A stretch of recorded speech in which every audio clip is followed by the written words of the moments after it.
사람은 고슴도치와 같다. 너무 가까이 있으면 찔리고 너무 멀리 있으면 추워진다. 우리는 인생에서 수많은 사람을 만난다. 가까워질수록 불편해지고 멀어질수록 외로워진다. 애써 거리를 조절해도 어느 순간 관계는 삐걱거린다. 이 단순하지만 날카로운 인간관계의 본질을 200년 전에 이미 꿰뚫은 철학자가 있었다. 그는 관계의 모순을 해부하고 고독을 자유로 승화시킨 사상가였다. 그의 이름은 아르투어 쇼펜하우어. 1788년 독일 단치히 한겨울에 차가운 바람이 불던 날 부유한 상인의 아들로 한 소년이 태어났다. 그는 태어나자마자 기대와 압박 속에 놓였다. 아버지는 냉정했고 어머니는 화려했다. 아버지는 계산과 이성을 중시했고 어머니는 사교계의 중심에서 빛나길 원했다. 그 사이에서 자란 어린 아르투어는 따뜻함보다는 거리감을 먼저 배웠다. 집 안에는 언제나 손님이 북적이었지만 정작 그에게 따뜻하게 말을 건네는 사람은 없었다. 그는 일찍부터 눈치채고 있었다. 사람들은 마음보다 이해 득실로 움직인다는 것을.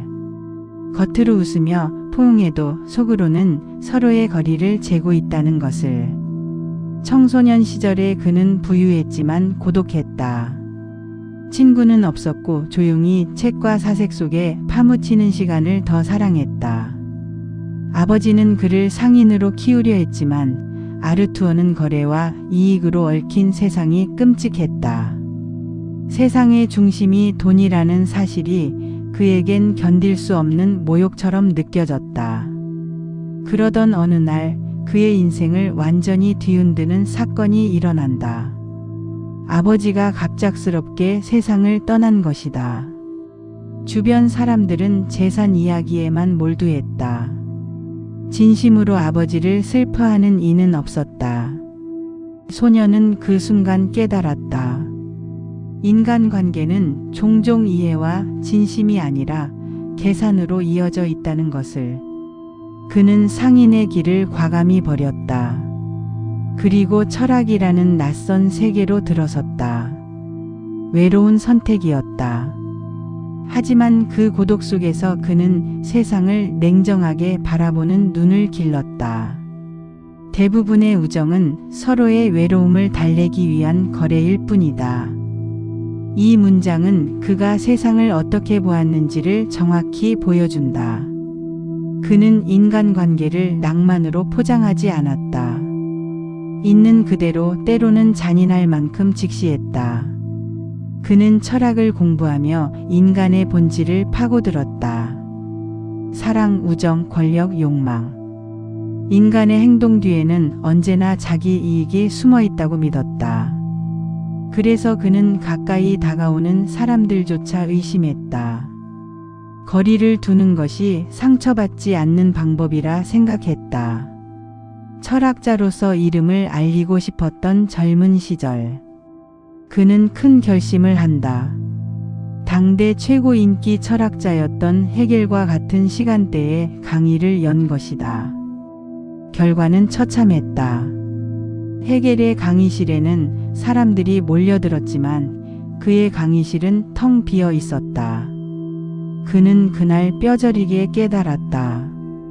진실은 언제나 환영받는 게 아니라는 걸. 그는 세상과 타협하지 않았다. 자신의 생각을 포장하거나 누그러뜨리지 않았다. 권력자에게 아부하지도 않았다. 그래서 외로웠다.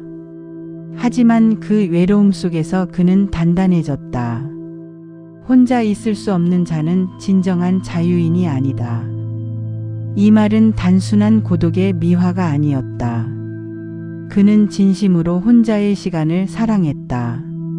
사람들의 시선과 평가로부터 자유로운 시간. 그것이 그에겐 진짜 삶이었다. 그는 유럽 곳곳을 여행하며 사색을 이어갔다. 어머니와의 관계도 멀어졌고 문단과 학계에서도 외톨이로 남았다. 하지만 그는 흔들리지 않았다. 군중의 박수 대신 진실을 붙잡는 길을 택했다. 세상은 그를 알아주지 않았다. 그의 책은 팔리지 않았고 강의실은 비어 있었으며 그의 이름은 잊혀졌다. 하지만 그는 포기하지 않았다. 그는 말했다. 진실은 사람들을 기분 좋게 하지 않는다. 그러나 그것만이 사람을 자유롭게 한다. 그는 그렇게 세상과 일정한 거리를 두고 살았다. 혼자 식사를 하고 혼자 산책을 하고 혼자 책을 썼다. 외롭지 않았을까? 물론 외로웠다. 하지만 그는 그 외로움마저 품었다. 그것이 그를 자유롭게 만들었기 때문이다. 시간이 흘러 그는 나이를 먹었고 흰머리가 늘어갔다. 세상은 그를 잊은 듯 했지만 아이러니하게도 그의 사상은 뒤늦게 세상으로 퍼져나가기 시작했다. 세상에 지친 사람들이 그의 책을 읽고 고개를 끄덕였다. 이 사람은 거짓말을 하지 않는다고 느꼈다. 그는 결혼하지 않았고 자식도 없었다. 가까운 친구도 거의 없었다. 하지만 수많은 사람들이 그의 문장을 마음에 새기며 살아가고 있다. 사람들은 혼자 있는 걸 견디지 못해 군중 속으로 달아난다. 그의 말은 19세기뿐만 아니라 21세기에도 유효하다. 외로움이 두려워서 무리 속으로 뛰어드는 사람들. 하지만 그 안에서도 외로움은 사라지지 않는다. 쇼펜하우어는 그것을 정확히 꿰뚫고 있었다. 그의 철학은 화려하지 않다. 하지만 솔직하다. 인간의 어두운 면을 인정하고 그 속에서 자유를 찾아낸 철학자. 사람에게 상처받고도 냉정하게 인간을 분석한 사상가. 그는 우리에게 이렇게 말하는 듯하다. 너무 많은 기대를 하지 말라. 인간관계는 필연적으로 불완전하다. 그러니 외로움에 익숙해져라. 그것이 진짜 자유다. 1788년에 한 소년이 남긴 철학은 21세기를 사는 우리에게 여전히 울림을 준다. 인간관계에 지치고 상처받은 이들에게 그의 말은 냉소가 아니라 진실이다. 그리고 진실은 언제나 조금은 아프지만 결국 우리를 강하게 만든다. 외로움은 적이 아니다. 외로움은 우리를 자유롭게 한다.